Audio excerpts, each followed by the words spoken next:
Hello बच्चों, कैसे हो आप सभी। उम्मीद करते हैं कि आप सब अच्छे होंगे। बच्चों, आज हम सुनेंगे राजकुमारी और चांद खिलौना की कहानी।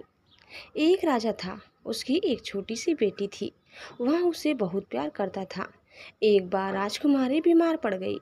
कई डॉक्टर बुलाए गए, लेकिन कोई भी उसका इलाज नहीं कर सका, क्योंकि उसकी बीमारी का ही पता नहीं चल पा रहा था।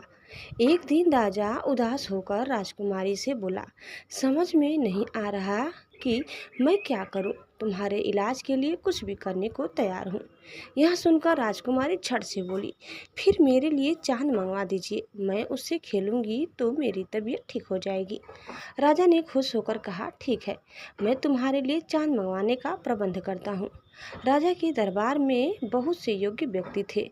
सबसे पहले उसने अपने प्रधानमंत्री को बुलाया और धीरे से कहा, रानी बेटी को खेलने के लिए चांद चाहिए। आज नहीं तो कल रात तक जरूर आ जाना चाहिए। चांद, प्रधानमंत्री ने आश्चर्य से कहा। उसके माथे पर पसीना आ गया। थोड़ी देर बाद वह बोला, महाराज, मैं दुनिया के किसी भी कोने से कोई भी चीज़ मंगा सकता हूँ, लेकिन चांद लाना मुश्किल है। राजा ने प्रधानमंत्री को तुरंत दरबार से जाने का आदेश दिया और कहा, प्रधान सेनापति को मेरे पास भेजो।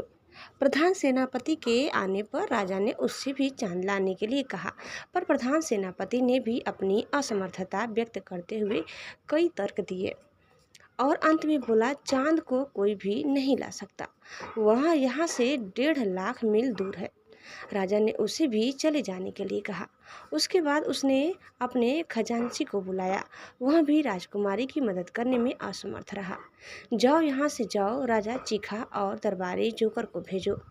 जोकर ने आते ही झुककर सलाम किया और पूछा, सरकार, आपने मुझे बुलाया? हाँ, राजा रो पड़ा। जब तक रानी बेटी को चांद नहीं मिलेगा तब तक उसकी तबीयत ठीक नहीं होगी।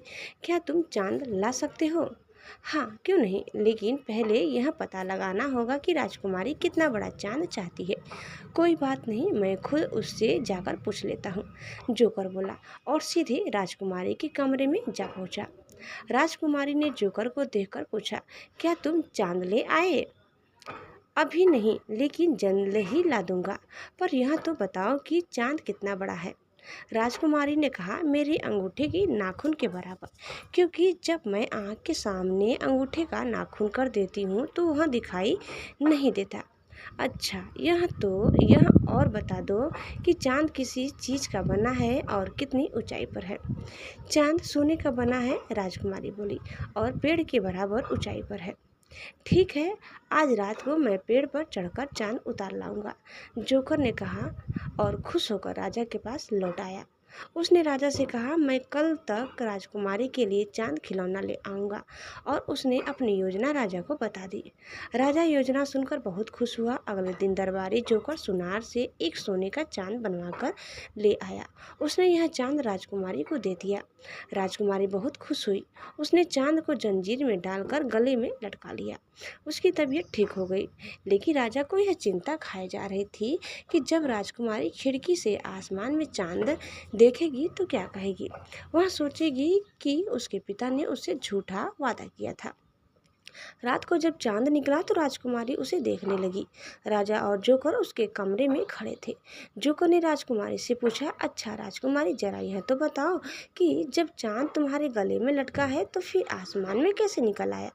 राजकुमारी हंसकर बोली, तुम मूर्ख हो।